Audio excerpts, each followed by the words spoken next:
தீர்மானத்தின் மீதான விவாதத்திற்கு பதிலுரை மாண்புமிகு முதலமைச்சர் அவர்கள்.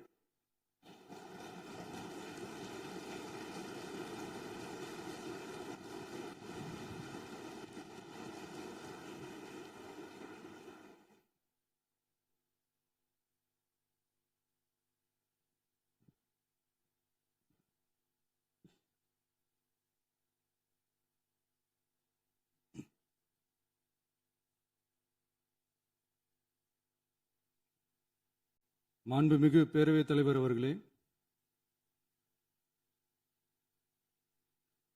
மாபெரும் தலைவர்கள் வழிநடத்திய மாண்பும் மாபெரும் வரலாற்று சிறப்பு கொண்ட இந்த சட்டமன்ற பேரவையின் 17வது சட்டமன்ற பேரவைக்கு நம்மையும் நம்ம தமிழக வெற்றி கழகத்தை சார்ந்த சட்டமன்ற உறுப்பினர்களையும் தேர்ந்தெடுத்து அனுப்பின நிரந்தரமாக என் நெஞ்சில் குடியிருக்கும் தாயன்புமிக்க தமிழக மக்கள் அனைவருக்கும் என்னுடைய மனப்பூர்வமான நன்றிகள். 17வது சட்டமன்ற கூட்டத்தொடரின் முதல் ஆளுநர் உரையின் மீதான நன்றி தெரிவிக்கும் தீர்மானத்திற்கு பதிலுரை வழங்க வாய்ப்பளித்த மாண்புமிகு பேரவைத் தலைவருக்கு நம் வணக்கத்தை தெரிவித்துக் கொள்கிறோம். மாண்புமிகு பேரவைத் தலைவர் அவர்களே, இந்த 17வது மாமன்றத்தில் அதிகப்படியான 12 கட்சிகளை சேர்ந்த பிரதிநிதிகள் தேர்ந்தெடுக்கப்பட்டிருக்கும். நாம கொள்கை ரீதியாகவும் நிலைப்பாடு ரீதியாகவும் வேறுபட்டு இருந்தாலும் மக்கள் பணி செய்வதுதான் நம்ம எல்லாருக்கும் பிரைமரியா இருக்கிற ஒரே எய்ம். அந்த வகையில தான் நம்ம எல்லாருமே நம்ம மக்களால் அங்கீகரிக்கப்பட்டு சட்டமன்றத்திற்கு வந்திருக்கிறோம். அதனால நாம கருத்தால் வேறுபட்டாலும் மக்கள் சேவை என்ற நோக்கத்தில் நம்ம மாநிலம் சார்ந்த விஷயங்கள்ல நம்ம எல்லாரும் ஒன்றிணைந்து பயணிச்சா நம்ம தமிழ்நாடு என்னைக்கும் எதிலையும் முதன்மை மாநிலமாக திகழும். ஆளுநர் உரைக்கு நன்றி தெரிவிக்கும் தீர்மானத்தில் பேசின மாண்புமிகு உறுப்பினர்களுக்கு நன்றி. எதிர்த்து பேசினாதான் எதிர்கட்சின்னு ப்ரூவ் பண்ண முடியும்னு நினைச்சுக்கிட்டு பேசின எதிர்கட்சியை சேர்ந்த எதிர்கட்சி தலைவர் உள்ளிட்ட மாண்புமிகு உறுப்பினர்களுக்கும் வணக்கமும் நன்றியும். பதிலுரை வழங்குற அதே நேரத்தில் நம்மளை சட்டமன்ற உறுப்பினராக தேர்ந்தெடுத்த பெரம்பூர் தொகுதி மக்களுக்கு நம்மளோட நெஞ்சார்ந்த நன்றிகள். அதே மாதிரி ராஜினாமா பண்ணிட்டாலும் நம்மளை தேர்ந்தெடுத்த திருச்சி கிழக்கு மக்களுக்கும் இந்த மன்றத்தில் நம்மளோட நன்றியை பதிவு செய்கிறோம். அப்புறம் நம்மளோட அரசியல் பயணத்தை பற்றியும் கொஞ்சம் பதிவு செய்ய விரும்புகிறோம். நாம் ஏதோ ஷூட்டிங்லேருந்து நேராக வந்து சிஎம் ஆன மாதிரியே சில பேர் ஒரு இமேஜ் கிரியேட் பண்ணுறாங்க. அவங்களுக்கு அவங்க ஆசைப்படுற லாங்குவேஜ்லேயே சொல்கிறோம், அது வெறும் ரீல் தான், ரியல் கிடையாது. ஒரு சாதாரண நடிகனாக தான் நம்ம கெரியர் தொடங்குச்சு. அப்புறம் அப்படியே சின்சியராக உழைச்சி மேலே வந்தோம். நம்ம கெரியரில் நாம் மேலே வந்ததுக்கு இந்த விஜய் ஒருத்தன் மட்டுமே காரணம் இல்லை, அவனோட உழைப்பு மட்டுமே காரணம் இல்லை. இந்த விஜயோட உழைப்புக்கும் உயர்வுக்கும் பின்னாடி இருக்கிற ஒட்டுமொத்த தமிழ்நாட்டு மக்களோட அன்பும் அரவணைப்பும் தான் காரணம். ஒவ்வொரு வீட்டில் இருக்க ஒவ்வொருத்தரும் நம்மளை அவங்க வீட்டில் ஒருத்தனா ஏற்றுக்கிட்டது தான் நமக்கு கடவுளும் மக்களும் தந்த மிகப்பெரிய வரம். அதுக்காகவே கடவுளுக்கு சமமான நம்மளோட சொந்தங்களான தமிழக மக்கள் அனைவருக்கும் மீண்டும் மீண்டும் நன்றி. இப்படி நம்மளை தாயன்போடு அள்ளி அரவணைச்ச தமிழ்நாட்டு மக்களுக்கு நாம் எப்படியெல்லாம் துணையாக இருந்தோம், எப்படியெல்லாம் மக்களோட மக்களாக இருந்தோம்னு சொல்கிறேன். 1990ஸ்லேயே ரசிகர் மன்றமாக இருந்தப்பவே மக்களுக்கு துணையாக நிற்க ஆரம்பித்தோம். அதுக்கப்புறம் நற்படி மன்றமாகவும் அதுக்கப்புறம் விஜய் மக்கள் இயக்கமாகவும் மாறி மக்களோட மக்களாக நின்றுகிட்டு இருந்தோம். 2008 ஈழத் தமிழருக்கு ஆதரவாக உண்ணாவிரதம் போராட்டம் செஞ்சோம். போர் முடிவுக்கு வரணும், நம்ம தொப்புள் கூடிய உறவுகளான ஈழத் தமிழர்களுக்கு பாதுகாப்பான நிம்மதியான ஒரு வாழ்வு கிடைக்கணும்னு அன்னைக்கே கோரிக்கை வச்சோம். 2009 ஆரம்பிச்ச விஜய் மக்கள் இயக்கம் வழியா நம்மளோட மக்கள் நல பணிகளை எக்ஸ்டெண்ட் அண்ட் எக்ஸ்பேண்ட் பண்ணிக்கிட்டே வந்தோம். கல்விக்கு துணையா இருந்தோம், சோஷியல் சர்வீஸ் செஞ்சோம், வெள்ள நிவாரணத்தில் துணையா இருந்தோம், கொரோனா காலத்தில் மக்களுக்கு தோள் கொடுத்தோம். விலையில்லா விருந்தகம், குருதியகம், முட்டைப்பால் ரொட்டி திட்டம், விழியகம், பயிலகம், நூலகம், இப்படி பல வழியில மக்களுக்கு துணையா இருந்தோம். அப்புறம் நம்மளோட திரைப்படங்கள்ல நம்மளால முடிஞ்ச வரைக்கும் ஊழல் எதிர்ப்பை சொன்னோம், சமூக நீதியை சொன்னோம், கல்வியை பத்தி சொன்னோம், அரசியலை பத்தி சொன்னோம். அரசியலை பத்தி பேசுனதுனால நம்ம படங்கள் சந்திச்ச இதுவரைக்கும் சந்திக்கிற பிரச்சனையை பத்தி எல்லாருக்குமே தெரிஞ்சதுதான். இது மட்டும் இல்லாம 2011ல நாகப்பட்டினத்துல மீனவர் பிரச்சனைகளுக்கு ஆதரவா ஒரு பெரிய பொதுக்கூட்டம் நடத்தினோம்.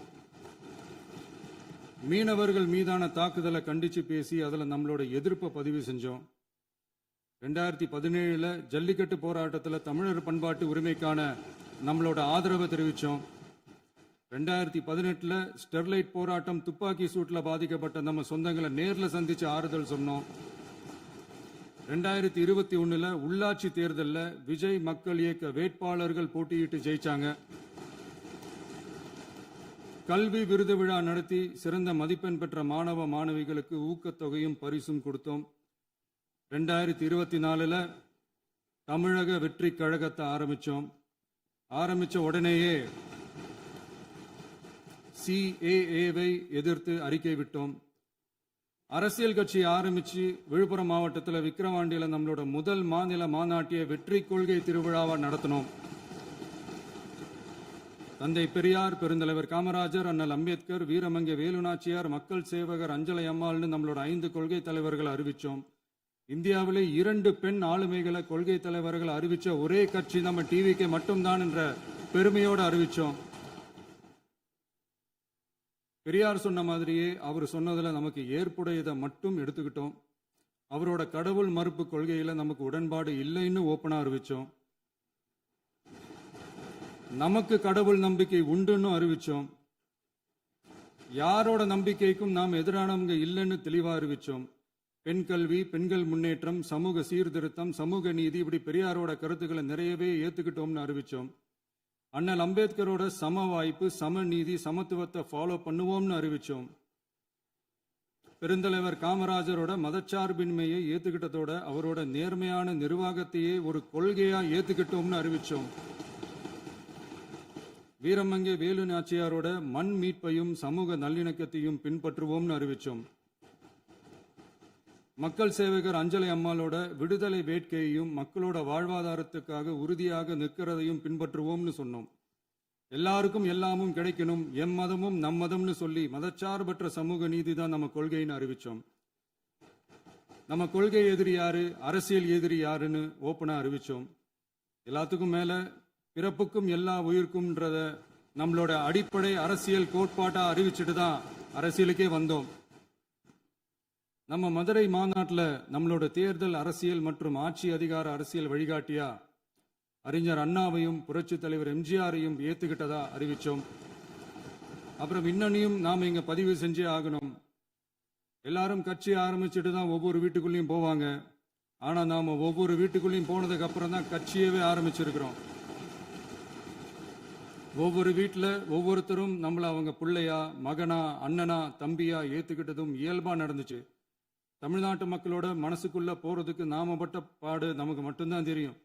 இதெல்லாம் புரிஞ்சாலும் புரியாத மாதிரி இருக்கிறவங்க தான் நம்மள நடிகன் என்று சொல்லியும் நம்ம கட்சியை நடிகன் கட்சின்னு சொல்லியும் சில நக்கல், நையாண்டி இதெல்லாம் பேசுவாங்க. அதை பத்தி நமக்கு கவலை இல்லைன்னு வைங்க. இப்படி நம்ம அரசியல் பயணம் ரொம்ப டிரான்ஸ்பரண்டா தான் ஆரம்பிச்சிருக்கு. இந்த 2026 தேர்தலில் கூட்டணியே இல்லாமல் தனியா நின்னோம். மக்கள் நம்மளை தெளிவா புரிஞ்சுக்கிட்டதாலையும் நம்ம டிவிகே தோழர்களோட உழைப்பாலையும் நாம 35% வாக்குகளை வாங்கினோம். 1,72,00,000 வாக்குகளோட தமிழ்நாட்டிலேயே தனி பெரும் கட்சியா வந்தோம். தமிழக மக்களாலையும் நம்மளோட ஆதரவு இயக்கங்களாலையும் இதோ இன்னைக்கு இங்க நம்ம டிவிகே ஆளும் கட்சியா உட்கார்ந்துருக்கிறோம். இந்த ஆளும் கட்சியா ஆனதும் அவ்வளவு சாதாரணமாலாம் நடந்துடல. 2.25 வருஷத்துல ஆட்சிக்கு வந்துட்டீங்கன்னு ரொம்ப கிண்டலா கேலியா சிலர் பேசுறாங்க. எங்களோட இந்த 2.25 வருஷ டிராவல்ல எவ்வளவு வலியும் வேதனையும் இருக்குது. நம்மளோட மக்கள் சந்திப்புக்கே அவ்வளவு இடையூறு, அவ்வளவு தடைகள், ஊர் உலகத்துல யாருக்கும் இல்லாத ஒன்னா நமக்கு மட்டுமேன்னு தனியா ஸ்பெஷலா எக்ஸ்க்ளூசிவா நிறைய நிபந்தனைகள், நெருக்கடிகள், கட்டுப்பாடுகள், நம்மளை சந்திக்க வர்ற மக்களுக்கு சரியான பாதுகாப்பு இல்லாம, நம்ம கூட்ட நிகழ்ச்சிக்கு போதுமான பாதுகாப்பு இல்லாமன்னு இன்னும் வெளியே சொல்ல முடியாத நிறைய சூழ்ச்சிகள் எல்லாத்தையும் தாண்டி தான் நாம் இந்த இடத்துக்கு வந்திருக்கிறோம். But still miles to go. நம்ம டிராவல்ல எல்லாத்துக்கும் முச்சமா நம்மளோட சொந்தங்கள், நம்மளோட உறவுகள், 41 பேர் கரூர் சம்பவத்தில் இழந்த வேதனை எல்லாம் எப்படி சொல்றதுனே தெரியல. நம்ம மனசை விட்டு என்னைக்கும் அந்த வலியும் வேதனையும் நீங்கவே நீங்காது. அதுலேயும் நம்ம மேலேயே பழி போட்ட கொடுமையெல்லாம் இருக்கும் பாருங்க, அதெல்லாம் வேற லெவலுங்க. என்னத்துக்கு அப்படியெல்லாம் செஞ்சாங்கன்னு தெரியல. அரசியல்னா இப்படியெல்லாம் கொடூரமா இருக்கணுமா என்ன? சரி விடுங்க. இந்த விஜய் இவனோட மக்களுக்காக எதையும் தாங்க தயாராகிட்டான். இவ்வளவு பெயின்ஃபுல்லான நம்ம பொலிட்டிக்கல் டிராவல்ல நம்மளோட மிகப்பெரிய ஆறுதலும் பலமும் என்ன தெரியுமா? என் நெஞ்சில் குடியிருக்கும் என்னோட தமிழ்நாட்டு மக்களும், என் உயிருக்கு உயிரான என்னோட தோழர்களும் தான். அவங்களோட பலத்தால தான்.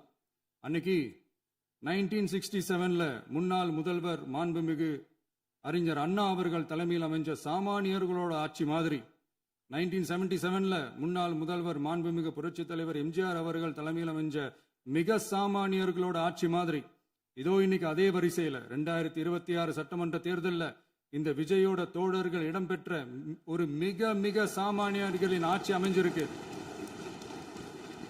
வாகை சூடும் வரலாறு திரும்பி இருக்கிறது. இப்படி ஒரு தீர்ப்பை மக்கள் அளிச்சதுனால தான் தமிழக வரலாற்றில் ஒரு மகத்தான கூட்டணி ஆட்சியை நாம் அமைச்சிருக்கிறோம். இளைஞர்களால என்ன செய்ய முடியும், பெண்களால என்ன செய்ய முடியும்னு கேட்டவங்களுக்கான பதில் தான் இன்னைக்கு அமைஞ்சிருக்கிற நம்ம ஆட்சி. ஒரே ஒரு குடும்பம் மட்டும் முக்கியம்னு சொல்றது நம்மளோட ஆட்சி அதிகார அரசியல் இல்ல. தமிழ்நாட்டில் இருக்கிற ஒவ்வொரு குடும்பமும் முக்கியம்னு சொல்றது தான் நம்ம அரசியல். நம்மளோட ஆட்சி அதிகாரம் அதான் நம்மளோட மனசாட்சி உள்ள மக்களாட்சி. இந்த 2026 தேர்தலில் யாராலும் உடைக்கவே முடியாதுன்னு சொன்ன மதத்தை உடைச்சோம், சாதியை உடைச்சோம், முக்கியமா காசு கொடுத்து ஓட்டு வாங்குற ஒரு நச்சு கலாச்சாரத்தையே சுக்கு நூறா தூள் தூளா உடைச்சிருந்தோம். நாம கிளீன் கவர்னன்ஸ் அண்ட் குட் கவர்னன்ஸ்ல உறுதியா இருக்கிறோம். இப்ப மட்டும் இல்ல, எப்பவுமே இப்படிதான் இருப்போம். இதுல 100% இது உண்மைன்றதுனால தான் பாரம்பரியமான தினத்தந்தி பத்திரிகை ஊழலின் ஊற்றுக்கண் அடைக்கப்படுகிறதுன்னு 16/6/2026 அன்னைக்கு ஒரு தலையங்கமே எழுதியிருக்கு.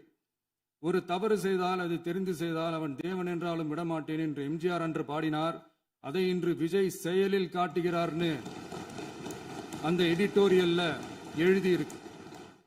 இந்த நேரத்தில் தினத்தந்திக்கு நம்மளோட நன்றியை தெரிவிச்சுக்கிறோம். அரசியலுக்கு வந்து 2 வருஷம் தான் ஆகுது. உங்களுக்கு என்ன தெரியும், உங்களால என்ன முடியும்னு கேலியா கேட்டவங்களுக்கு தினத்தந்தியோட பதிலை இப்போதைக்கு போதும்னு நினைக்கிறேன்.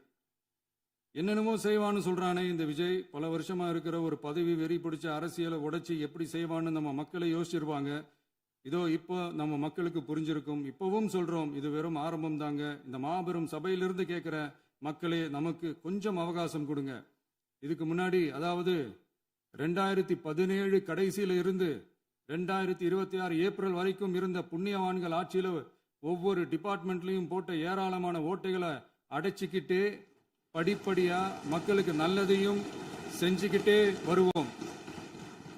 அதனாலதான் நமக்கு எதிரா யார் யாரோ சேரவே மாட்டாங்கன்னு நினைச்சவங்க எல்லாம் ஒன்னா சேர்றாங்க. நம்ம ஆட்சிக்கு டேட்டு குறிக்கிறாங்க.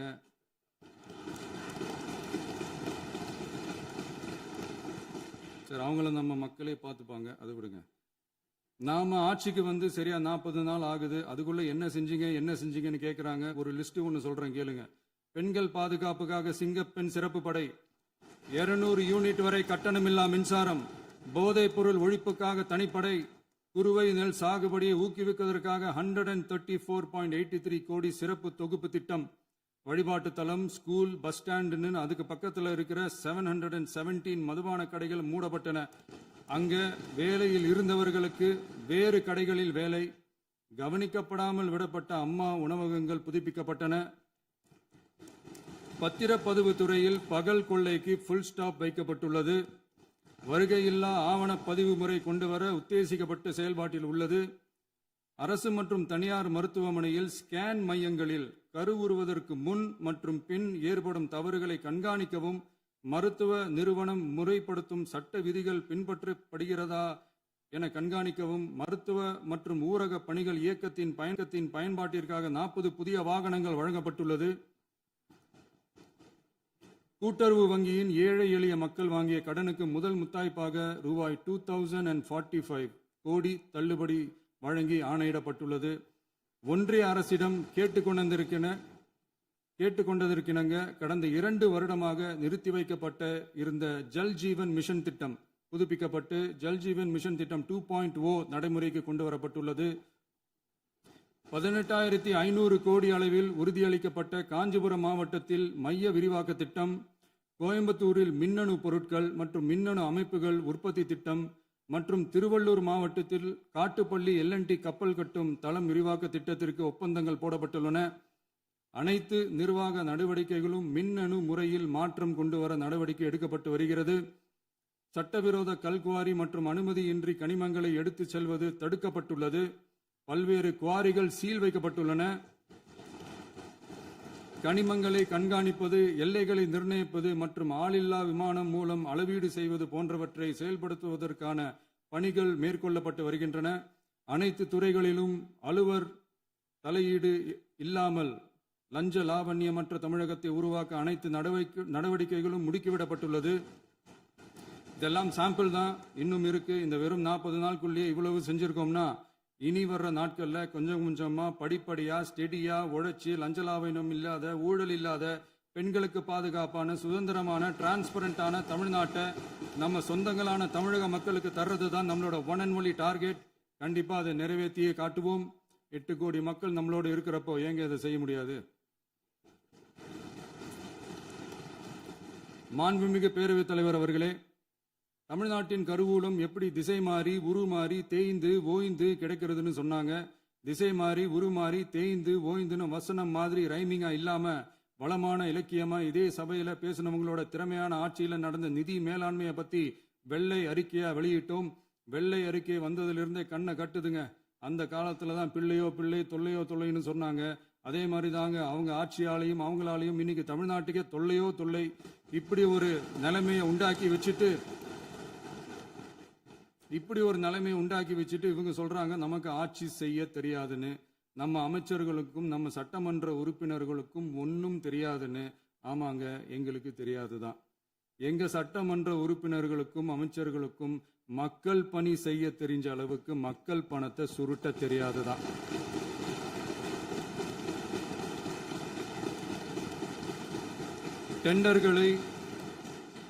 டெண்டர்களை முறைப்படுத்த தெரிஞ்ச அளவுக்கு அதோட ரேட்டை உயர்த்தி ஊழல் செய்ய தெரியாதுதான். பதவி உயர்வு வழங்கவும் பணி இடமாற்றம் கலந்தாய்வு நடத்தவும் தெரியுமே தவிர பதவி உயர்வுக்கும் பணியிட மாற்றத்திற்கும் பணம் பறிக்க தெரியாதுதான். புதிய பணியிடங்கள் உருவாக்க தெரியுமே தவிர அந்த பணியிடங்களை பணத்துக்கு விற்க தெரியாதுதான். கோயில்கள்ல நடக்கிற நிர்வாக சீர்கேட்டை தடுக்க நீங்க பேசுங்க, நீங்க கண்டிப்பா பண்ணுங்க. கோயில்கள்ல நடக்கிற நிர்வாக சீர்கேட்டை தடுக்க தெரியுமே தவிர கோயில் பணத்தை கொள்ளையடிக்க தெரியாதுதான். தங்கத்தை உருக்கி தாரை வார்க்க தெரியாதுதான். கனிம வளத்தை பாதுகாக்க தெரிஞ்ச அளவுக்கு கனிமத்தை வித்து கொள்ளையடிக்க தெரியாதுதான். அரசு வருமானத்தை அரசு கஜானாவுக்கு மாத்த தெரிஞ்ச அளவுக்கு அந்த பணத்தை தனிப்பட்ட கஜானாவுக்கு மடை மாத்த தெரியாதுதான். போதை கலாச்சாரத்தை தடுக்க தெரிஞ்சவங்களுக்கு போதை கலாச்சாரத்தை வளர்க்க தெரியாதுதான். நம்ம குடும்பத்தில் இருக்கிற பாட்டி, அம்மா, அக்கா, தங்கச்சி, குழந்தைங்களை, பெண்களை மதிக்க தெரிஞ்சவங்களுக்கு ஓசி பஸ், 1000 ரூபாய் கேஸு, இப்படியெல்லாம் பேச தெரியாதுதான். எங்க உறுப்பினர்களுக்கும் அமைச்சர்களுக்கும் மக்கள் சேவை தெரிந்த அளவிற்கு சுயநல தேவையை செஞ்சிக்க தெரியாதுதான். அதனாலதான் சொல்றோம், எங்களை பார்த்து எதுவும் தெரியாதுன்னு சொல்றவங்களுக்கு சொல்றோம், இதெல்லாம் எங்களுக்கு தெரியாதுதான். உங்களை மாதிரி முறைகேடுகளை செய்யறத நாங்க தெரிஞ்சுக்கவும் போறதில்ல, தெரிஞ்சுக்கவும் ஆசைப்படல. அத கடைசி வரைக்கும் எங்களுக்கு தெரியாமலே இருந்துட்டு போகட்டும். அதனால நாங்களும் எங்க மக்களும் வெரி வெரி ஹாப்பி தான். மாண்புமிகு பேரவைத் தலைவர் அவர்களே, எதிர்ப்பவர்கள் எதிர்க்கட்சி என்பதற்காக எங்கள் ஆட்சி மீது 1000 பழி போடலாம். ஆனாலும் தமிழக மக்களுக்கு உண்மையை உணர்த்த வேண்டியது நம்மளோட கடமை. மின்வெட்டை பொறுத்தவரை தமிழ்நாடு மின்மிகை மாநிலமாக இருந்தாலும் கடந்த காலங்களில் ஏற்பட்ட நிர்வாக குளறுபடிகளும் மின்சார சாதனங்கள் மற்றும் மின் மாற்றிகளில் ஏற்படும் பழுதாலும் வேண்டுமென்றே சிலரின் நடவடிக்கைகளாலும் இந்த மின்வெட்டிற்கு காரணமாக உள்ளது. மின் விநியோக மீட்பு நடவடிக்கைகளை ஒருங்கிணைப்பதற்காக எதிர்பாராமல் இரவு நேரங்களில் ஏற்படும் மின் தடங்களை விரைந்து சரி செய்வதில் 10 உயர்மட்ட கண்காணிப்பு குழுக்கள் மற்றும் 125 சிறப்பு மின் தடை நீக்க ரோந்து வாகனங்கள் வழங்கப்பட்டு 24 மணி நேரமும் கண்காணிக்கப்படுகிறது. கூடுதலாக தற்போது 77 புதிய மின் தடை நீக்க மையங்களும் உருவாக்கப்பட்டுள்ளன. விரைவில் இந்த மின்வெட்டு நிலைமை அறவே நீக்கப்படும். மாண்புமிகு பேரவைத் தலைவர் அவர்களே, நம்ம விவசாயிகள் எல்லாரும் நம்மளை நல்லா புரிஞ்சுக்கிட்டு தமிழக வெற்றி கழகத்தை ஏத்துக்கிட்டாலும் எதிர்கட்சிகளோட தூண்டுதலால சில இடங்கள்ல சில போராட்டங்கள் நடக்குது. எதிர்கட்சிகள் என்னதான் சித்து வேலை செஞ்சாலும் விவசாய பெருமக்கள் எல்லாரும் நம்ம ஆட்சி அவங்களுக்கான ஆட்சி தான் நல்லா புரிஞ்சுதான் வச்சிருக்கிறாங்க. இந்த வருஷம் எல் நினோ விளைவா எப்பவும் இருக்கிறத விட இந்த டைம் மழை குறையுங்கிறதையும் நம்ம விவசாயிகள் உணர்ந்துதான் இருப்பாங்க. இருந்தாலும் நம்ம அரசு நம்ம விவசாயிகளோட வாழ்வாதாரத்துக்காக பக்கபலமாகவும் உறுதியாகவும் துணை நிற்கும்ங்கிறத தெரிவிச்சுக்கிறோம். நம்ம தமிழகத்தில் ஏற்கனவே நடந்த அதி அற்புதமான சூப்பரான நிர்வாக திறன் கொண்ட 50 வருஷ அரசியல் அனுபவம் கொண்ட 2.0, 3.0, 4.0 பல 0.0 மாடல் ஆட்சி நடத்த கனவு கண்டவங்களோட அட்டகாசமான ஆட்சிக்காரங்க பல்வேறு விதமான நிதி நெருக்கடியை நம்ம மக்களுக்கும் நமக்கும் பரிசா கொடுத்துட்டு போய் இருந்தாலும் கூட்டுறவு வங்கிகளின் மூலம் 75,000 வரை பயிர்கடன் பெற்று குறு சிறு இதர பெரு விவசாயிகளுக்கு 100% முழுமையான பயிர்கடன் தள்ளுபடியும் 75,000க்கு மேல் கடன் பெற்றவர்களுக்கு குறைந்தபட்சமாக 35,000 பண பயன் கிடைக்கும் அளவிற்கு மொத்தம் 14,43,504 விவசாயிகளுக்கு ரூபாய் 5,932.23 கோடி பயிர்கடன் தள்ளுபடி வழங்கப்பட்டுள்ளது. மாண்புமிகு பேரவைத் தலைவர் அவர்களே, நாம ஒன்றியத்தில் கூட்டுறவு கூட்டாட்சி, மாநிலத்தில் சுயாட்சி என்ற கொள்கையை கொண்டவங்க தான் ஏற்கனவே அறிவிச்சிருக்கிறோம். தற்போதைய ஒன்றிய அரசு சார்ந்த கட்சியுடன் அரசியலில் கொள்கை அளவில் நேர் எதிராக நிற்கிறவங்க தான் நாம.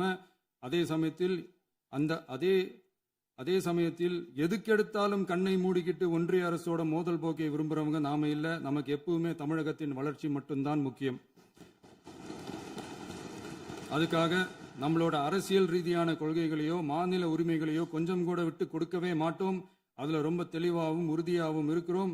இனியும் இப்படித்தான் இருப்போம். அதுல ஒருபோதும் மாற்றமே இருக்காது. அதனால இதுல யாரு திசை திருப்ப வேலையில் ஈடுபட்டாலும் அவங்க எல்லாரும் மக்கள் மத்தியில் தோற்பது உறுதி.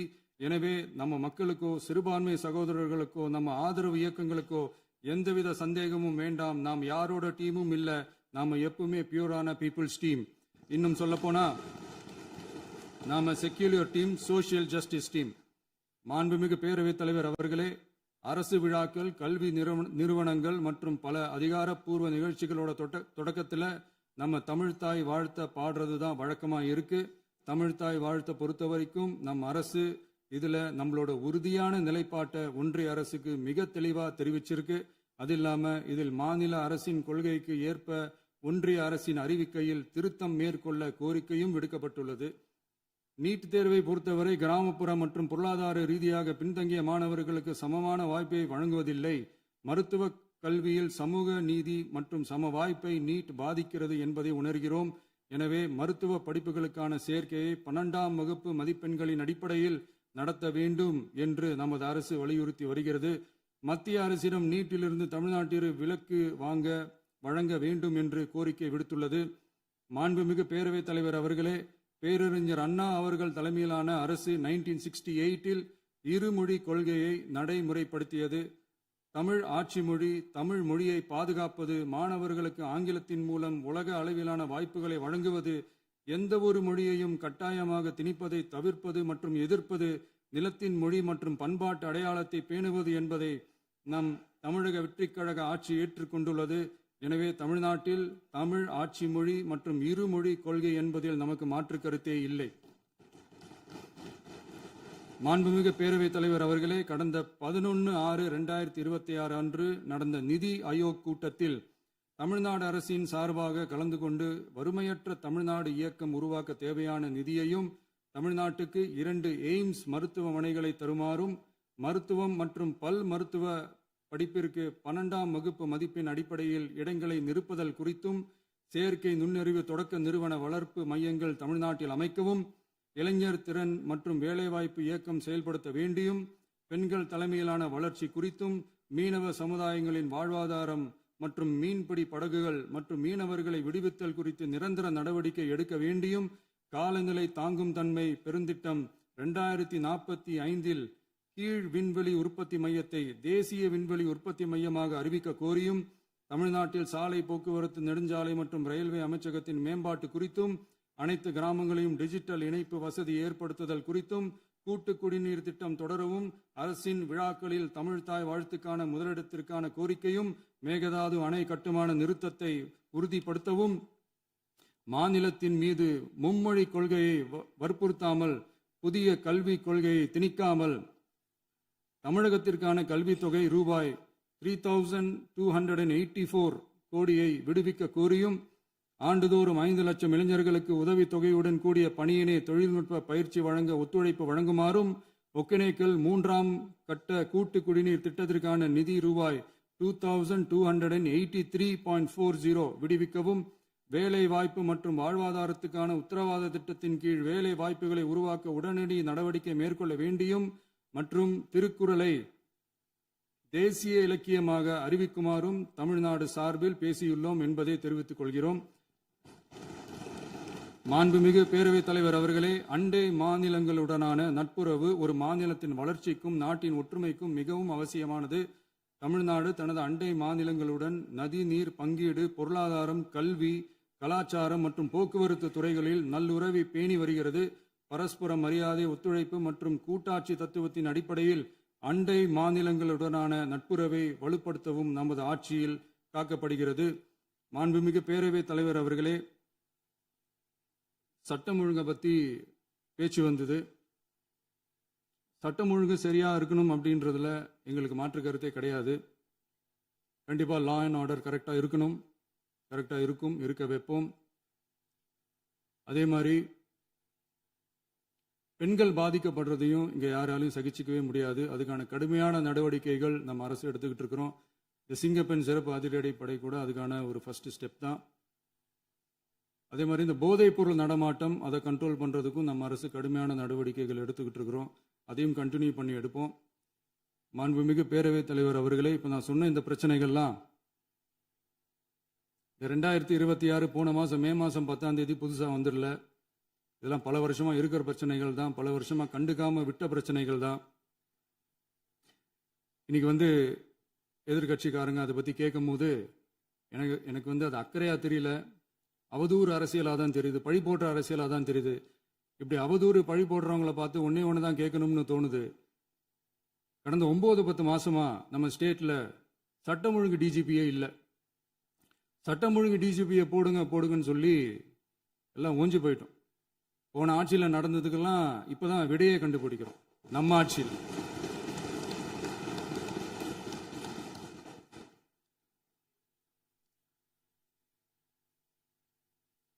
இந்த போதைப் பொருள் நடமாட்டம்லாம் தாறுமாற அப்படியே பரவி கொட்டி கிடக்குது. இதெல்லாம் இனிஷியல் ஸ்டேஜ்லயே யார் கண்ட்ரோல் பண்ணியிருக்கணும்? போலீஸ் டிபார்ட்மெண்ட் அப்போ யார் கையில் இருந்தது? இத்தனை கேள்வி நம்மளை பார்த்து கேட்குறாங்களே, ஒரே ஒரு கேள்வி தான் நான் கேட்கணும்னு தோணுது. போலீஸ் டிபார்ட்மெண்ட்டை கையில் வச்சுக்கிட்டே பிகினிங்லேயே இனிஷியல் ஸ்டேஜ்லேயே இந்த போதைப் பொருள் நடமாட்டத்தை ஏன் கண்ட்ரோல் பண்ணலை? மனசாட்சி உள்ளவங்க இந்த பிரச்சனையெல்லாம் ஏன் நடக்குதுன்றது அவங்களுக்கே நல்லா தெரியும். இன்னைக்கு சட்டம் ஒழுங்கை பற்றி கேள்வி கேட்கக்கூடாதா அப்படின்னா தாராளமாக கேட்கலாம். இது ஜனநாயக அரசு, மன்னராட்சிலாம் கிடையாது, மனசாட்சி உள்ள மக்களாட்சி. அதனால கேள்வி கேட்கலாம், எல்லாருக்கும் எல்லா உரிமையும் உண்டு. விமர்சனம் செய்யலாம், எல்லாருக்கும் எல்லா உரிமையும் உண்டு. ஆனால் நம்ம ஆட்சியில் என்ன நடவடிக்கைகள் எடுத்திருக்கோன்றது தெரிஞ்சுக்கிட்டு அதுக்கேற்ற மாதிரி ஒரு நடுநிலையாக பேசுனீங்கன்னா கொஞ்சம் நல்லா இருக்கும். சட்டம் ஒழுங்கை பற்றி யாருக்கு என்ன யோசனை இருந்தாலும், மக்கள் நலனுக்காக யாருக்கு என்ன யோசனை இருந்தாலும் அதை தாராளமாக சொல்லலாம். நம்ம அரசு அது காது கொடுத்து கேட்கும். ஆனால் நம்ம அரசினுடைய நிர்வாகத்திறன் அதை பற்றி பேசுறவங்களுக்கு இந்த ஊரடிச்சு உலையில போட்டு ஊழல் மேல ஊழலா செஞ்சுக்கிட்டு அதிலிருந்து தப்பிக்கிறதுக்கு பேர் தான் நிர்வாகத்திறன் அப்படின்னு சொன்னா, அப்படிப்பட்ட ஒரு ஊழல் செய்யற நிர்வாகத்திறனை நம்ம அரசு ஒரு நாளும் செய்யாது. பொட்டி பெட்டியா பணத்தை வச்சுக்கிட்டு, பெட்டியை வச்சு எல்லாம் செஞ்சுக்கிட்டு, போதைப் பொருள் பாதுகாவல் கழக மாடல் அரசாங்கம் செஞ்ச ஒவ்வொரு ஊழலா வெளியில வந்துகிட்டு இருக்கு. டாஸ்மாக்ல அது என்னப்பா அது பேரு, பார்ட்டி ஃபண்ட் கட்சி நிதி அப்படின்ற பேர்ல அடிச்ச கொள்ளையெல்லாம் ஒண்ணு ஒண்ணா இப்போ கவர்மெண்டோட கஜானாவுக்குள்ள கொண்டு சேர்த்துக்கிட்டே இருக்கிறோம். உட்காருங்க. மாண்புமிகு முதல்வர்கள் பதிலுரைக்கு பிறகு முதல்வர் பதிலுரைக்கு பிறகு நேரம் தரேன். அப்ப பேசட்டும், அவங்க பேசட்டும், அவங்கள பேச அனுமதி. உட்காருங்க உட்காருங்க.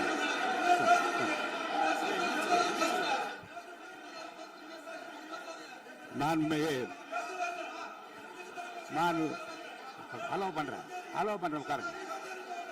மாண்பு உறுப்பினர்கள் நீங்க இங்க உட்காருங்க, அமைதியா உட்காரு. நீங்க எல்லாம் உட்காருங்க.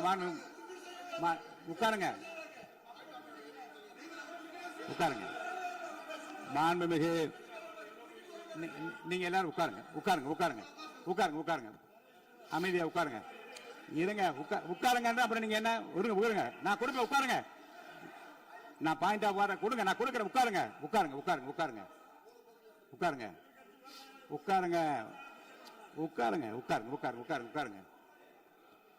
மாண்புமிகு முதல்வர் அவர்கள்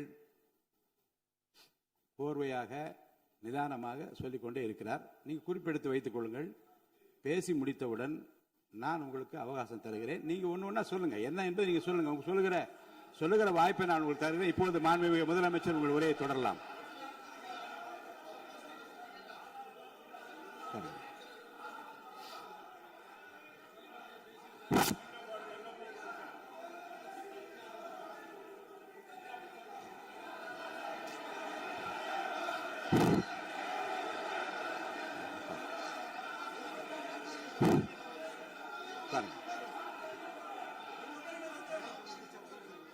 நான் எழுந்த பிறகு உட்கார்றதுதான் முறை. உட்காருங்க, எல்லாரும் உட்காருங்க. தேசிய உட்கார்.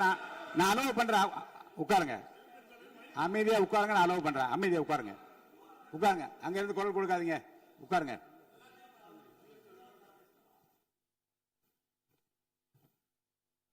இனிமையான இந்த விவாதத்தில் இதுவரை குறுக்கீடுகள் இல்லாமல்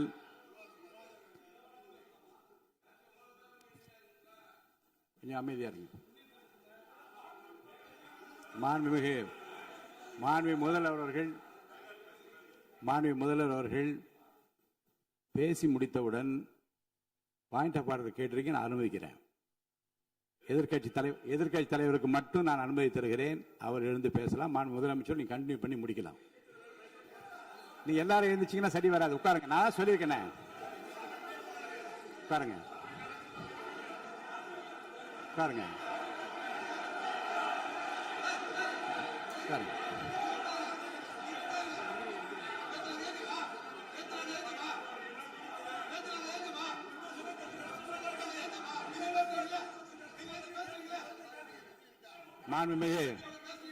மாண்பு உறுப்பினர் அமைதி காக்க வேண்டும். நேற்று எதிர்க்கட்சி தலைவர் பேசுகிற போதும் அவர் பேசுகிற எல்லாவற்றுக்கும் நான் அனுமதி அளித்தேன். அதில் பாயிண்ட் ஆஃப் கேளுங்க. அந்த விவாதத்தில் கேளுங்க. இப்போதும் மாண்புமிகு முதலமைச்சர் அவர்கள் பேசி முடித்த பிறகு நான் உங்களுக்கு அதுக்குரிய அவகாசத்தை தருகிறேன். நீங்க கேள்வி கேளுங்க. கேட்கிற உரிமையும் விளக்கத்தை பெற்றுக்கொள்ள உரிமை உங்களுக்கு இருக்கிறது. அதற்கு அவகாசத்தை நான் தருகிறேன்.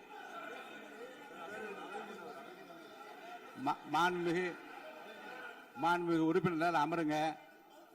நான் என் தீர்ப்பை சொல்லுகிறேன். மாண்புமிகு முதலமைச்சர் அவர்கள் பேசி முடித்தவுடன் எதிர்க்கட்சி தலைவருக்கு அந்த வாய்ப்பை நான் தருகிறேன். நிச்சயமா அந்த கேள்வி கேட்கலாம். உட்காருங்க எல்லாரும். முன்னவர் பேசுங்க. மாண்பு பேரவைத் தலைவர் அவர்களே, இன்று இவர்கள் முயற்சி செய்வது அவர் ஆளுங்கட்சியாக இருக்கின்ற போது இருங்க, நான் சொல்லிடுறேன் ப்ளீஸ். ஒரே நிமிஷம் நான் சொல்லிடுறேன் ப்ளீஸ்.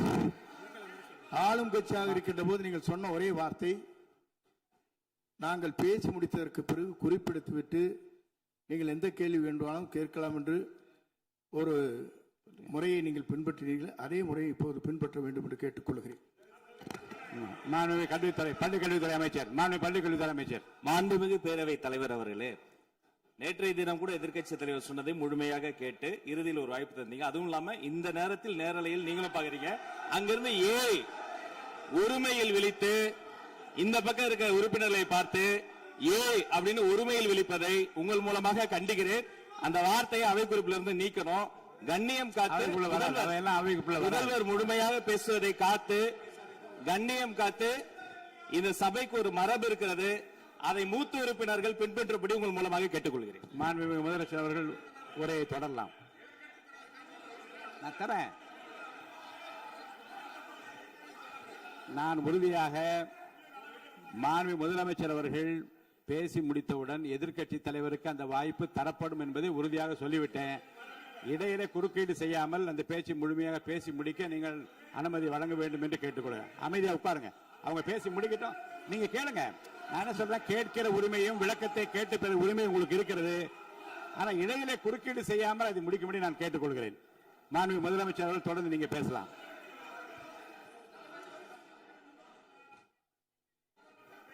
எதிர்க்கட்சி தலைவர் அவர்கள் உங்கள் கட்சியினுடைய உறுப்பினரை அமைதிப்படுத்த வேண்டும் என்று நான் கேட்டுக்கொள்கிறேன். உங்களுக்கு வாய்ப்பு தரவில்லை என்றால் அவர் எழுந்து நிற்பதில் நியாயம் இருக்கு. வாய்ப்பு தரப்போகிறேன். மாண்புமிகு முதலமைச்சர் அவர்கள் பேசி முடித்தவுடன் உங்களுக்கு வாய்ப்பு தரப்படும். அது வரைக்கும் உங்களுடைய உறுப்பினரை அமைதி காக்க நீங்கள் தான் பார்த்துக் கொள்ள வேண்டும். மாண்புமிகு அவை முன்னவர். மாண்புமிகு பேரவைத் தலைவர் அவர்களே, அவர் அப்போது சொன்னது வேறு, இப்போது நடந்து கொள்கிற முறைகள் வேறாக இருக்கிறது. அன்றைக்கு அவர் சொல்லுகிற போது அமைச்சர் அத்தனை பேரும் பேசி முடித்ததற்கு பிறகு உங்களுடைய கருத்துக்கள் ஏதாவது தெரிவிக்கலாம். இப்போது பின்பற்றினால் நன்றாக இருக்கும். நீங்கள் அதற்காகத்தான் சொன்னீர்கள். முதலமைச்சர் பேசியதற்கு பிறகு எதிர்க்கட்சி தலைவர் அவர்கள் பேசுவதற்கு வாய்ப்பளிக்கிறோம் என்று சொல்லியிருக்கிறார்கள். ஆகவே தான் அந்த வாய்ப்பை நீங்கள் இல்ல அது பதில் சொல்லணும்னு கேட்டிருக்காங்க. பதில் சொல்லணும் தான் சொல்லியிருக்காங்க. பதில் சொல்லினா தான் எங்க பிரச்சனை. இல்ல அப்படி இல்ல. ஆகவே இல்ல நேற்றைய தினம் நீங்கள் அப்படி பேசிக்கொண்டது ஆறாவது இல்ல. நேற்றைய தினம் உங்கள் பேசுகிற போது ஆறாவது குறுக்கிட்டார்களா? நீங்கள் பேசுகிற போது யாருமே குறுக்கிடவில்லை. நீங்க எவ்வளவு பேசினீர்கள், எவ்வளவு வார்த்தைகள் பேசினீர்கள் என்பதெல்லாம் எங்களுக்கு தெரியும். யாருமே அதில் குறுக்கிடவில்லை. இது முதலமைச்சர், எங்கள் முதலமைச்சர் எதிர்க்கட்சி தலைவர் பேசுகிறவர் யாரும் குறுக்கிட வேண்டாம் என்று சொன்னார்கள். அதை நாங்கள் பின்பற்றினோம். ஆனால் இன்றைக்கு நீங்கள் பின்பற்றவில்லை என்பதால் வேதனையாக இருக்கிறார். முன்னவர் நேற்று எதிர்க்கட்சி தலைவர் பேசுகிற போது அடுக்கடுக்காக குற்றச்சாட்டுல வைத்தார். இப்போ அதற்குரிய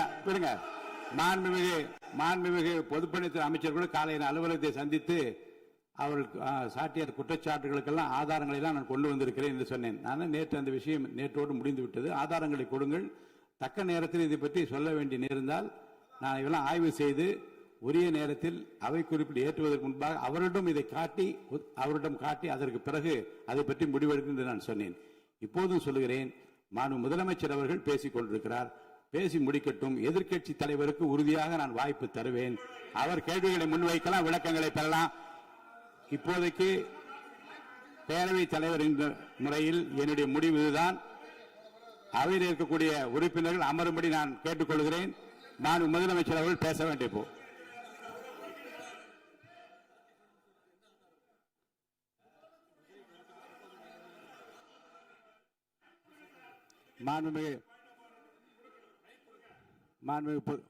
இருங்க. அதை முன்னவர் பேரவைத் தலைவர் அவர்களே, நேற்றைய தினம் நீங்கள் முழுமையாக பேசினீர்கள். உங்கள் பேச்சுக்கள் எப்படி இருந்தது என்பதும் நாடு அறியும். இருந்தாலும் கூட நாங்கள் அமைதியாக இருந்தோம். இல்ல நீங்க இருங்க. ஒவ்வொரு வார்த்தைக்கு இருங்க. நீங்க மின்வெட்டையில நீங்க சொன்னீங்க. உங்களுடைய முன்னாள் அமைச்சர் ஆற்காடு வீராசாமி இருக்கிற போது மின்வெட்டால் தான் நாங்கள் ஆட்சியே மாறியது என்றெல்லாம் சொன்ன கதையெல்லாம் இருக்கு. அதெல்லாம் சொன்னோம்னாங்க. நாங்களே அமைதியா இருந்தா அதுக்காக நீங்க தயவு செய்து எதிர்க்கட்சி தலைவருக்கு வாய்ப்பளிக்கிறார்கள். அந்த வாய்ப்பை நீங்கள் அவர் முதலமைச்சர் பேசியதற்கு பிறகு பேசினால் அழகாக இருக்கும். அவை முன்ன பள்ளிக்கல்வித்துறை அமைச்சர். மாண்புமிகு பேரவைத் தலைவர் அவர்களே, அவர் ஒரே ஒரு வார்த்தையை தான் சொன்னார்.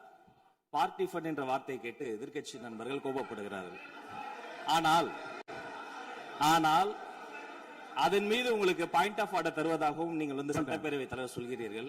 நேற்றைய தினம் இதே போல வெற்றி தலைவர் அவர்களினுடைய வழிகாட்டில் வளர்ந்த நாங்கள் சகிப்புத்தன்மையோடு அவர்கள் பல வார்த்தைகள் சொன்னார்கள்.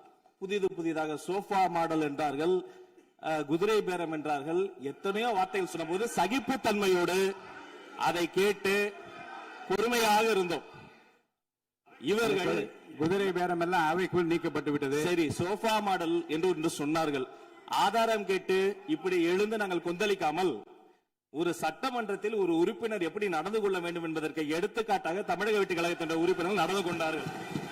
இப்போது மதிப்பிற்குரிய எதிர்க்கட்சி தலைவர் அவர்களே, உங்கள் ஊடாக நான் கேட்பது என்னவென்றால், அவர்களினுடைய கட்சி உறுப்பினர்களை அவர் அமைதிப்படுத்தி முதல்வர் அவர்கள் உரையை முழுமையாக கேட்டு சகிப்புத்தன்மைக்கு சட்டமன்றத்தில் இந்த பக்கம் மட்டுமல்ல அந்த பக்கமும் எடுத்துக்காட்டாக இருப்பதற்கு அவர் வழிவகை செய்ய வேண்டும் என்று உங்கள் மூலமாக கேட்டுக்கொள்கிறேன். பொதுப்பணித்துறை அமைச்சர்.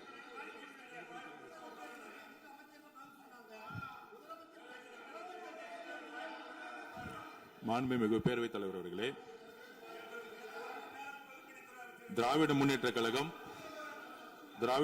கழகம் முதல் நாளில் இந்த சபையுடைய மரபையும் பாரம்பரியத்தை பற்றியும் நமக்கு வகுப்படுத்தார்கள். அந்த மரபுப்படி எங்களுடைய தலைவருடைய வழியில் இந்த சட்டசபையுடைய நிகழ்வுகளில் நாங்கள் கலந்து கொண்டிருக்கிறோம். நேற்றைய எதிர்க்கட்சி தலைவர் பேசும்பொழுது எவ்வளவோ வார்த்தைகள் உண்மைக்கு புறம்பாக சட்டத்திற்கு எதிராக ஒரே நிமிஷம் பேசுறேன். சட்டத்திற்காக பேசும் பொழுது நாங்கள் அமைதியாக இருந்தோம். ஒரு 2-3 முறை தான் வந்து அவரு பேசும்போது மினிஸ்டர்கள் நின்னாங்க. ஆனா இன்னைக்கு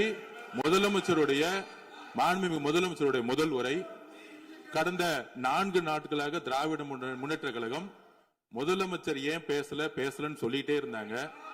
இன்னைக்கு பேச ஆரம்பிச்ச உடனே அவர் சொன்ன வார்த்தை பார்ட்டி ஃபண்ட் சொன்னார். எந்த பார்ட்டின்னு சொல்ல. ஆனா அந்த வார்த்தைகள் சொல்லி முடிஞ்ச உடனே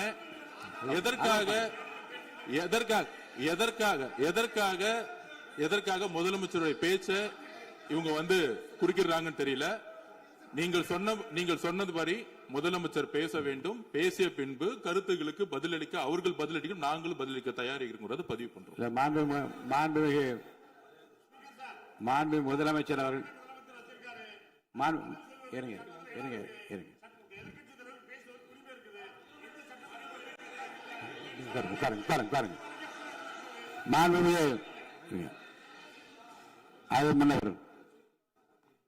மரபு இருக்கிறது, எப்போது வேணும் பாயிண்ட் ஆஃப் ஆர்டர் இருக்கலாம். இருந்தாலும் கூட நீங்க அந்த மரபை நீங்க கடைபிடித்தீங்களா உங்க ஆட்சியில? நீங்க முன்னவர் முன்பு எப்படி நடந்தால் என்பதை பற்றியோ, முன்பு நடந்த நிகழ்வுகள் பற்றியோ நீங்கள் சொல்லி மீண்டும் இந்த அவையினுடைய மாண்பை குறைக்க வேண்டாம் என்று நான் கேட்டுக்கொள்ள வேண்டாம். இப்போது உள்ள பிரச்சனை, மாண்பு முதலமைச்சர் அவர்கள் தன்னுடைய பேச்சை உறுதி செய்து முடிக்க வேண்டும். அவர் முடித்த பிறகு எதிர்க்கட்சி தலைவருக்கு நான் நிச்சயமாக வாய்ப்பு தருவேன். அவர் கேள்வி கணக்குகளை தொடுக்கலாம், சந்தேகங்களை கேட்கலாம், விளக்கம் தருவதற்கு மாண்பு முதலமைச்சர் அவர்கள் தயாராக இருக்கின்றார். அமைதியாக அமரும்படி நான் கேட்டுக்கொள்கிறேன். இப்ப நான் அனுமதிக்க முடியாது. மாண்பு முதலமைச்சர் உரையை தொடரலாம்.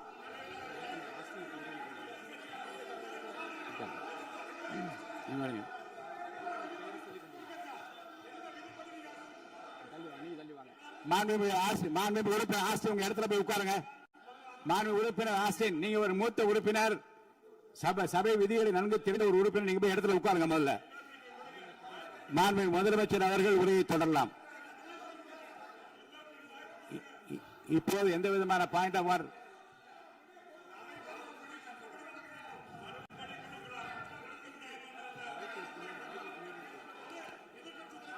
நான் வாய்ப்பு இல்லை என்று சொன்னால் நீ எழுந்து நிற்பதிலே நியாயம் இருக்கிறது. உட்காருங்க. வாய்ப்பு உறுதியாக எதிர்க்கட்சி தலைவருக்கு பாயிண்ட் ஆஃப் ஆர்டர் மட்டுமல்ல, உட்கார்ந்து அவர் பேசிய பேச்சுக்கள் என்னென்ன இருங்க, என்ன என்ன என்ன என்ன என்ன உங்களுக்கு சந்தேகம் இருக்கிறதோ, வினாக்கள் இருக்கிறதோ அதை நீங்க கேட்கலாம். அவர் பதில் சொல்வதற்கு தயாராக இருக்கிறார். பேசி முடிக்கின்ற வரை அமைதி காக்கும்படி உங்களை நான் கேட்டுக்கொள்கிறேன். மாண்புமிகு எதிர்க்கட்சி தலைவர் முழு ஒத்துழைப்பை நீங்கள் தர வேண்டும் என்று நான் எதிர்பார்க்கிறேன்.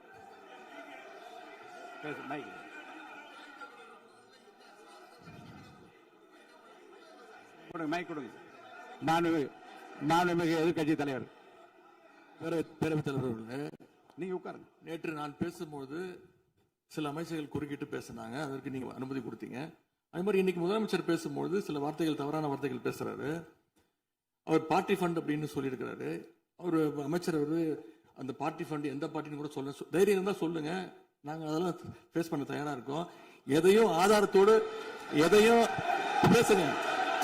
நீங்க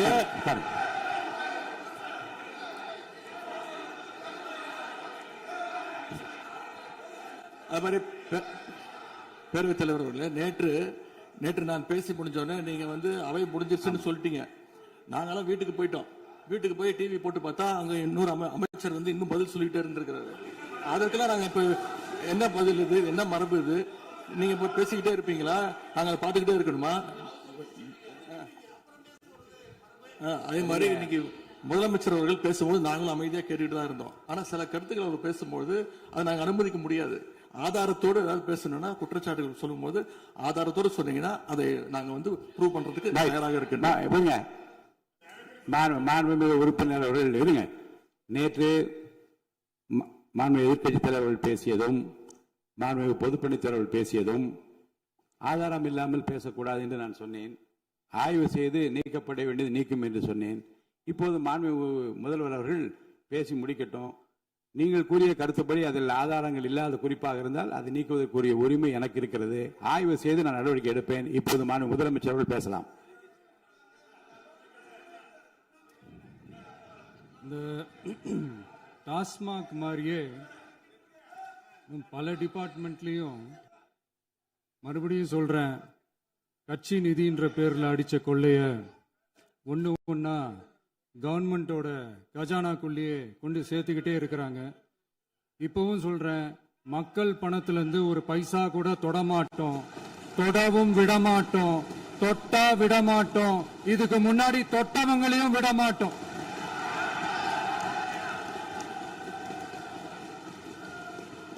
ஒவ்வொரு ஊழலா வெளியில வரும் போலே, ஒவ்வொரு வேஷமா கலைஞ்சிரும் போலே,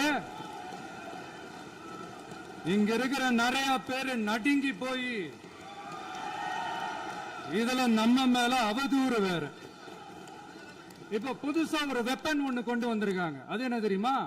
அவங்க தயவால தான் நம்ம ஆட்சி நடக்குதாம். மக்கள் தயவால இந்த ஆட்சி நடந்துகிட்டு இருக்கு.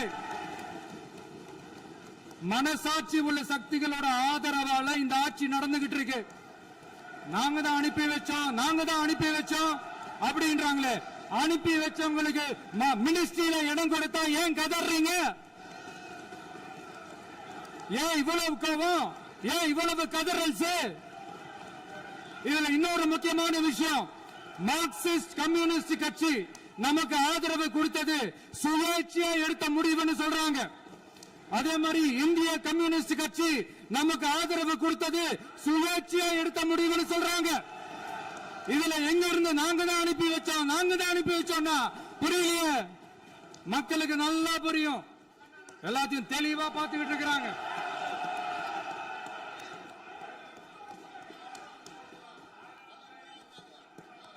முதலமைச்சர் கண்டினியூ பண்ணலாம். முதலமைச்சர்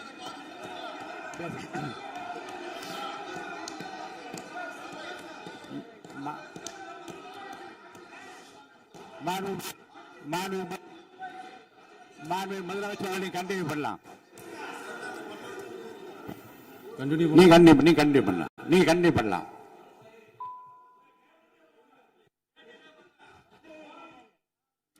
இந்த சமூக நீதி அரசுன்னு சொல்றவங்களை பார்த்து கேட்கிறேன், நம்ம பட்டியலின சகோதரர்களுக்கு எத்தனை அமைச்சர் பதவி கொடுத்தீங்கன்னு கொஞ்சம் சொல்ல முடியுமா? ஆனா நம்மளுடைய அரசுல 8 அமைச்சர் பதவிகள் யாருக்கு? நம்ம பட்டியலின சகோதரர்களுக்கு. எல்லாம் நம்ம அண்ணன், நம்ம தம்பி, நம்ம தங்கச்சிங்க. அண்ணல் அம்பேத்கர் அவர்களுடைய கிட்டத்தட்ட 100 ஆண்டு கால கனவு இப்ப நிறைவேறி இருக்கு. நான் ஏன் கொஞ்சம் சவுண்டா பேசுறேன் அப்படின்னா அவங்களுக்கு கேட்கணுன்றதுக்காக தப்பா எடுத்துக்காது. அதே மாதிரி பெண்களோட பாதுகாவலர் நாங்க தான் அப்படின்னு சொல்லிக்கிறவங்களை கேட்கிறேன், எத்தனை பெண்களுக்கு அமைச்சர் பதவியில இடம் கொடுத்தீங்க கொஞ்சம் சொல்ல முடியுமா? எங்க அரசுல 4 சகோதரிகளுக்கு அமைச்சர் பதவி கொடுத்திருக்கிறோம்.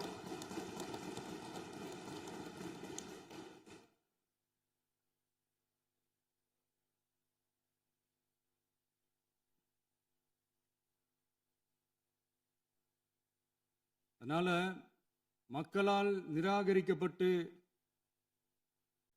மக்களால் அகற்றப்பட்டவங்களுக்கு ஒன்னே ஒன்னு சொல்லிக்கிறோம், தப்பே செய்ய மாட்டோம், ஊழலே செய்ய மாட்டோம், நேர்மையா தான் இருப்போம், நியாயமா தான் இருப்போம் அப்படின்னு சொல்றவங்களால மட்டும்தான் கூட்டணி ஆட்சி அமைக்க முன்வரும். ஆட்சியிலையும் பங்கு அதிகாரத்திலையும் பங்கு கொடுக்க முன்வரும். ஊழல்லையே ஊறி போனவங்களால இந்த கூட்டணி ஆட்சியோ ஆட்சியிலையும் பங்கோ அதிகாரத்திலையும் பங்கு கொடுக்க முன்வராது. மெஜாரிட்டி இருந்தாலும் தரமாட்டாங்க, மெஜாரிட்டி இல்லைனாலும் தரமாட்டாங்க. கேட்டா ரெடிமேடா ஒரு பதில் ஒண்ணு வச்சிருப்பாங்க, கூட்டணி ஆட்சியை மக்கள் விரும்ப மாட்டாங்கன்னு. அதே மக்கள் தான் இப்ப அவங்கள பார்த்து சிரிக்கிறாங்க. நான் பதவி ஏத்த அன்னைக்கு கொஞ்சம் டைம் அவகாசம் கேட்டேன். எதுக்கு கேட்டேன்? நிதி நிலைமைலாம் கொஞ்சம் மோசமா இருக்குது, அதெல்லாம் கொஞ்சம் சரி செஞ்சுக்கிட்டு படிப்படியா கொஞ்சம் கொஞ்சமா நான் கொடுத்த வாக்குறுதிகள்லாம் செயல்படுத்துவேன், அதுக்காக கொஞ்சம் டைம் அவகாசம் கேட்டேன். நான் ஏதோ வேற எதுக்காகவோ வேற யாருக்காகவோ ஏதோ அவகாசம் கேட்ட மாதிரி. அடுத்து இங்க சபையில இல்லாதவங்களை பத்தி பேச வேண்டாம்னு நினைக்கிறேன்.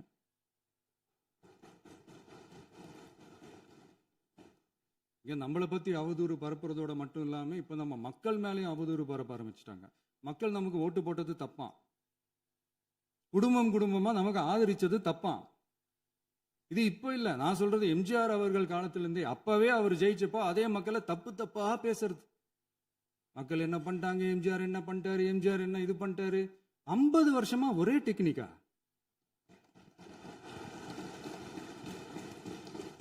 டெக்னாலஜி எல்லாம் மாறி வேற எங்கேயோ போயிட்டு இருக்கு. பஸ்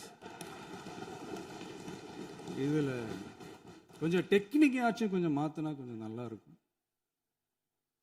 அதனால மக்களுக்கு யூஸ்ஃபுல்லா இருக்கிற மாதிரி இந்த ஆக்கப்பூர்வமான கருத்துக்களோ ஆக்கப்பூர்வமான யோசனைகளோ இருந்தா சொல்லுங்க, அதை நாங்க டெஃபரெண்டா எடுத்துக்கிறோம். ஆனா அதை விட்டுட்டு இந்த நக்கல் நையாண்டி சம்பந்தம் இல்லாத பேச்சு இதெல்லாம் பேசிட்டு அப்புறம் முதல்வர் பதில் சொல்லல, முதல்வருக்கு பதில் சொல்ல தெரியல அப்படின்னா அப்புறம் என்ன சோஃபா மாடல் ஆட்சியா? அது என்னன்னு புரியறதுக்கு எனக்கு ரொம்ப நாள் ஆச்சு. இந்த sofa set, table chair, teapoy, furniture பிசினஸ்லாம் வேற எங்க வெளியில போய் பண்ண சொல்லுங்க. அப்படி அந்த பிசினஸ் தான் பண்ணணும்னா நிறைய பிசினஸ் பண்ற மாதிரி வெளியில போய் பண்ண சொல்லுங்க, இங்க சட்டசபைக்குள்ள வேணாம். அதனால ஆக்கப்பூர்வமான கருத்துக்கள் இருந்தா சொல்லுங்க, டெஃபினட்டா அது சரியா இருந்தா நாங்க ஏத்துக்கிறோம். எனக்கு ஒரு குட்டி கதை ஒன்று ஞாபகம் வருது, சொல்லாமா? ஒரு ஊர்ல ஒரு பெரியவர் வெயில் ரொம்ப ஜாஸ்தியா இருக்குன்னு சொல்லிட்டு கண்ணுக்கு மேல கை வச்சுக்கிட்டு இப்படி சுத்தி முத்தி தேடிக்கிட்டு இருந்தாராம். அப்ப கூட இருந்த ஒரு சின்ன பையன் என்ன தேடுறீங்க அப்படின்னு கேட்டானா. அதுக்கு அந்த பெரியவர் சொன்னாரா, அது ஒண்ணு இல்ல தம்பி, உங்க அப்பா இங்கதான் இருப்பாருன்னு சொன்னாங்க, அதான் தேடிக்கிட்டு இருக்கேன், எங்க உங்க அப்பாவையா காணோம்?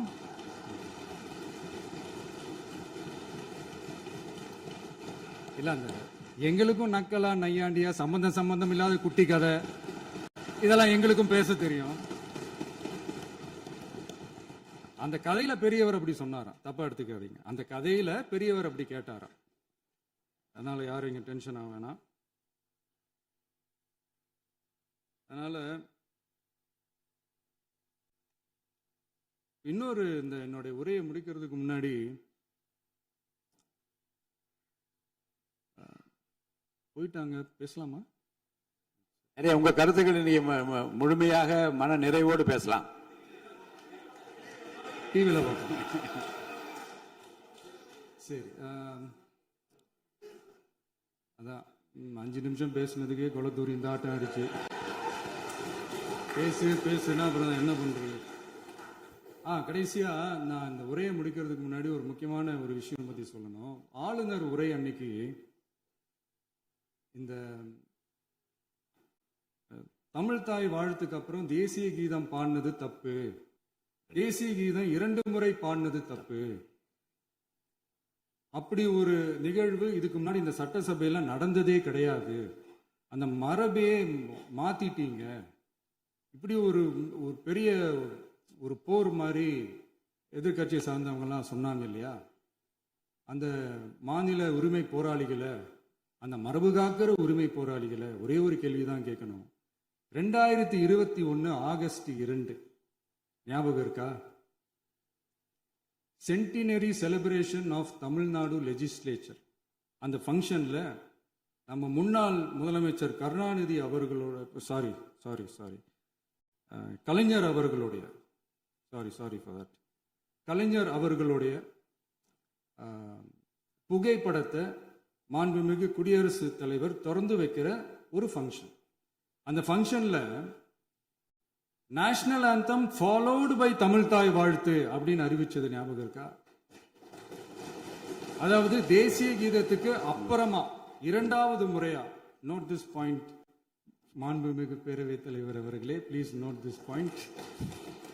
தேசிய கீதத்துக்கு அப்புறம் 2வது முறையாக தமிழ் தாய் வாழ்த்து பாடப்படும் அப்படின்னு சொன்னது ஞாபகம் இருக்கா? அதுவும் முத்தமிழ் அறிஞர் அப்படின்னு சொல்ற நம்ம கலைஞர் அவர்களுடைய அந்த புகைப்படம் வெளியிட்டு விழாவில் அவர் இருந்த இதே சபையில தமிழ 2வது இடத்துக்கு தள்ளினது யாருன்னு ஞாபகம் இருக்கா?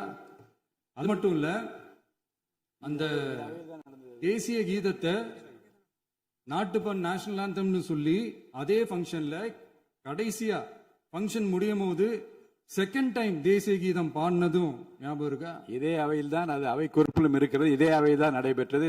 இந்த தக்க நேரத்தில் இந்த ஆதாரங்களை அளித்த மாண்பு முதல் அவர்களுக்கு நன்றியை தெரிவித்துக் கொள்கிறேன். டவுட் இருந்தா இந்த புக்கை பார்த்து தெரிஞ்சுக்கலாம். அதனால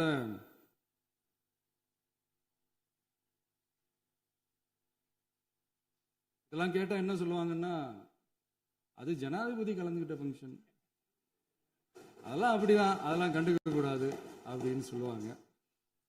இதே மாதிரிதான் பேசுறது ஒண்ணு, செய்யறது ஒண்ணு, பேசுறது ஒண்ணு. இதெல்லாம் மக்கள் பார்த்துக்கிட்டு இருக்காங்க. எலெக்ஷனுக்கு முன்னாடி தான் அப்படி செஞ்சுக்கிட்டு இருந்தாங்க, இப்போ எலெக்ஷனுக்கு அப்புறம் அதே தான் செய்யறாங்க. இந்த விஜயையும் சாமானியர்களின் உண்மையான சமூக நீதி அரசையும் அவமானப்படுத்துறதுக்கு தான் அவங்களோட அந்த பொலிட்டிக்கல் சீனியாரிட்டி அது பயன்படுத்துது போல. சரி, செய்யட்டும், நல்லா செய்யட்டும். இப்போ ஆனாலும் நம்மளுடைய மாநில உரிமை, மொழி உரிமை, உத்தம உத்தரர் போல வேஷம் போடுற எதிர்கட்சிக்கு ஒன்றை மட்டும் ஆணித்தரமாக சொல்றோம். உங்களை மாதிரி தமிழ்னு சொல்லிக்கிட்டு, மொழி, பண்பாடு, கலாச்சாரம்னு சொல்லிக்கிட்டு ரெட்டை வேஷம் போடுறவங்க நாங்க கிடையாது. உலகெங்கும் வாழும் என் தமிழ் சொந்தங்களுக்கு நம்முடைய உத்தரவாதம் தமிழ் தான் எங்க உயிர் நாடி அப்படின்றத மறக்க மாட்டோம். இப்பவும் சொல்றோம், மாநில உரிமையில எப்பவும் உறுதியா இருப்போம். அதே சமயத்துல அரசியல் வேற, ஒன்றிய மாநில அரசுகளுக்கு இடையே இருக்கிற நிர்வாக அணுகுமுறை வேற. இதுல நாங்க ரொம்ப தெளிவா இருக்கிறோம். அதனால எங்களுக்கு பாடம் எடுக்கிறதா நினைச்சுக்கிட்டு உங்க வேஷத்தை நீங்களே கொஞ்சம் கொஞ்சமா கலைச்சிக்கிட்டே வர்றீங்க, மறந்துடாதீங்க. அப்புறம் நேத்து எதிர்கட்சி தலைவர், மாண்புமிகு எதிர்கட்சி தலைவர் பேசும்போது நிறைய பேசினாங்க. அதுல ஒண்ணு மட்டும், அரசு சொல்றதா நினைச்சுக்கிட்டு நம்மளை இன்டைரக்டா ஈவில் அப்படின்ற அந்த வார்த்தையை யூஸ் பண்ணாங்க. எனக்கு ஒண்ணுதான் சொல்லணும்னு தோணுது. ஈவில்ஸ்னு டெவில்ஸ் பேசக்கூடாது.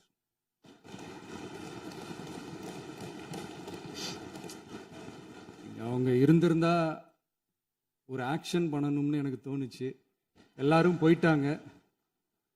பர்மிஷன் பண்ணலாமா? இப்பவும் பண்ணலாம், ஒன்றும் தப்பு இல்லை.